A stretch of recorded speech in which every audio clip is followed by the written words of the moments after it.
Domination from Buddy Kofoid last night. Indiana Midget Week is on tap, plus news from Kevin Thomas Jr. and what to watch this weekend with the Outlaws, All-Stars, and Lucas. Let's go.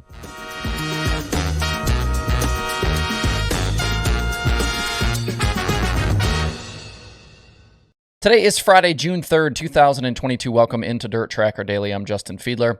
A quick Dirt Tracker merch note. I went ahead and added a second size of decal to the available offerings. So we have 5.5-inch stickers, which are the ones we've been selling for $3. That includes tax and postage. And now I've added an 8-inch decal as well. These are $5, including tax and postage. You can find the smaller size, as always, at dirttracker.com/decal. And the bigger size at dirttracker.com/bigdecal. You can also click under the merch tab in the nav bar at dirttracker.com. I've also had some requests for other items, so I might explore that for the future. I'll keep you posted. Let me know if you are interested in other Dirt Tracker merch items, hats, shirts, whatever. Let me know. I'm curious what you guys have to say about that. We've got another stacked dirt racing weekend on tap starting today, and we'll get into everything you need to know, including what to watch and obviously some win picks.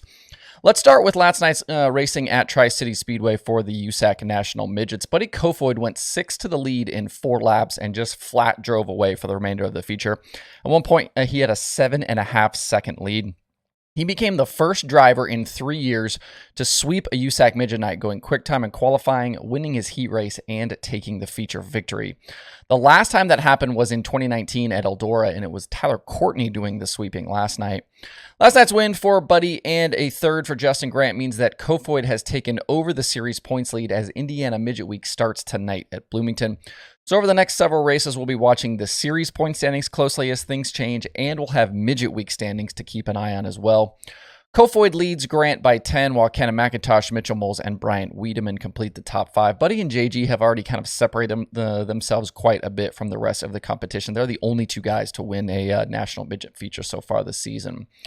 Behind the winner, Kyle Larson hard charged from 13th to finish 2nd in a Chad Boat-owned car. We also talked about Tanner Thorson returning to a midget seat, and he was in a Malloy-owned car as a teammate to Logan Seavey last night. He ended up 9th. So with Tri-City now complete, the focus turns to Midget Week, with the competitors heading to Bloomington tonight, Lawrenceburg on Saturday, and Hobstadt on Sunday. They'll then get Monday and Tuesday off before going 4 straight at Circle City, Lincoln Park, Gas City, and Kokomo to finish up. I don't understand, like, we've been calling a lot of things speed weeks lately, you know, whether it's 4 nights or 7 nights or 8 nights or whatever. But there's like a lot of people out there that are like, well, it's not a speed week if you don't race every single night of the week. And it's like, why does it matter how many nights of the week it is or how, if you get breaks? I don't understand why we care about what exactly a speed week consists of. If they want to call it a speed week, a midget week, whatever, I don't care. It doesn't make any difference to me. Buddy Kofoid was the midget week champion 1 year ago, and I think he's probably the favorite entering this week. He's got back-to-back wins with the series and will be tough to beat over the next several days. He's actually also the defending winner at Bloomington from a year ago. Logan Seavey was the last winner at Lawrenceburg, and recent Hobstadt winners include Kyle Cummins and Thomas Meserol. Cummins won during Midget Week in 2021, while T-Mez was a winner in October last year. The DirtTracker.com analytics prediction formula had Kofoid last night, and it has Kofoid again tonight. I'm going to agree there. The correct pick from Thursday was the formula's first actual correct win pick since Brandon Shepard won with the Outlaws at Atomic on April 23rd. It's sitting at about 12.5% for the season in correct picks. I've actually fared pretty good lately. I'm at 23% for the year. And tonight and all weekend long, you can watch Indiana Midget Week live over on Flow Racing. Also at Tri-City last night, we had dirt car late models in action for $5,000 to win, with that race being a late ad following that Wednesday Flow Show postponement.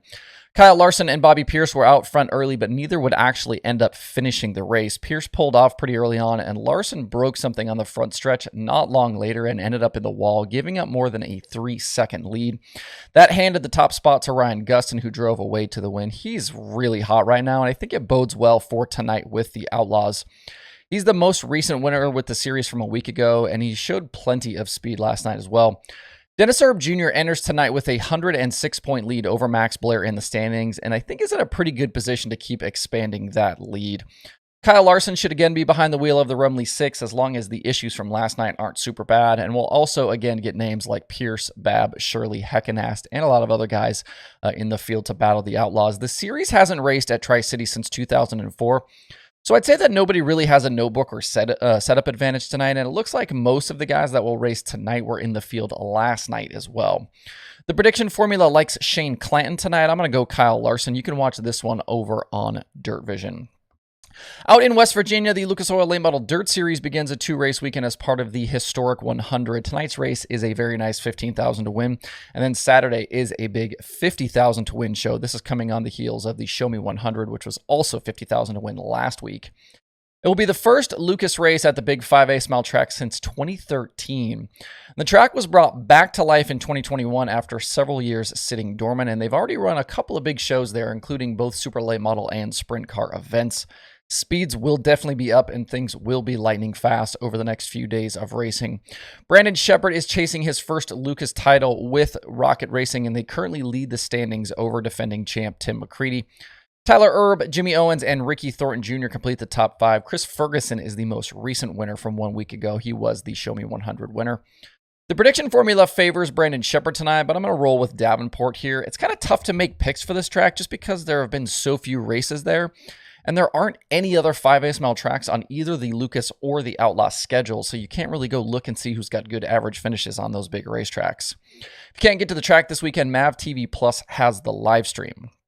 And then not far away in Ohio this weekend, the All-Star Circuit of Champions will be at Attica and Atomic. Unfortunately, though, we've already had our first team and driver shakeup for the year with the series. Kevin Thomas Jr. announced yesterday that he has parted ways with Clayton Snow and is seeking other winged sprint car opportunities going forward. It had really been a slog so far for KTJ in his first season with the All-Stars. Remember, he's making that transition from non-winged competition over to winged competition. Just 1 top 5 and 2 top 10s in 16 races this year.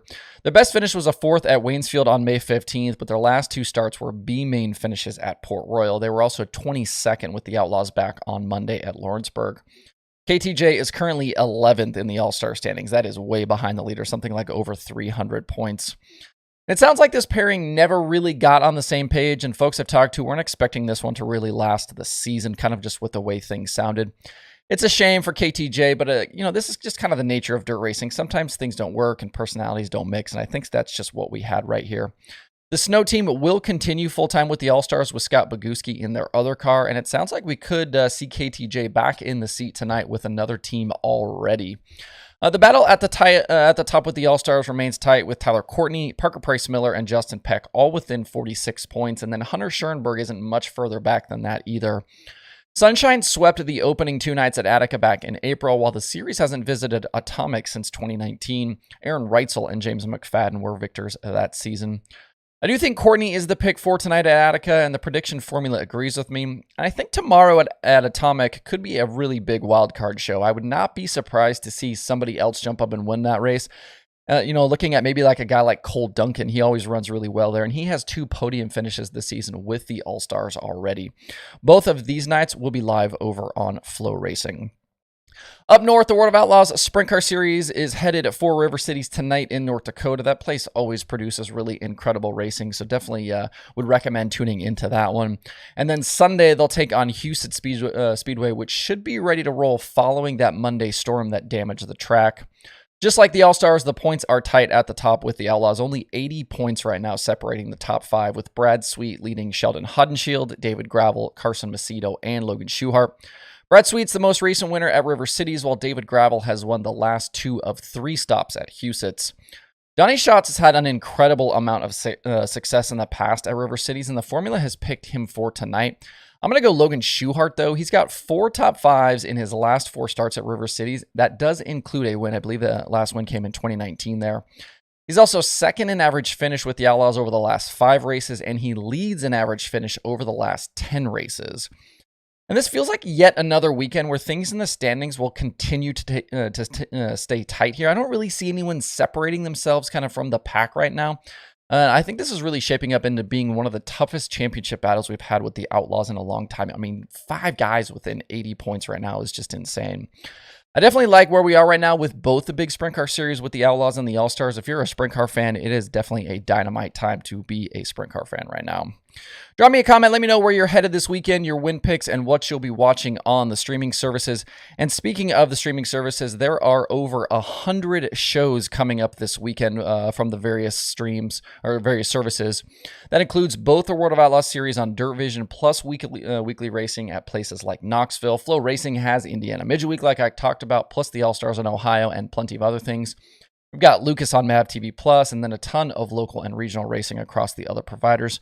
To see the full daily streaming schedule with links to watch, visit dirttracker.com/watch tonight. That's it for the show today. Enjoy the dirt racing weekend ahead. If you have thoughts about the topics on today's show, please leave them in the comments below or tweet at me. Thanks everybody for tuning in. We'll be back on Monday for more Dirt Tracker Daily.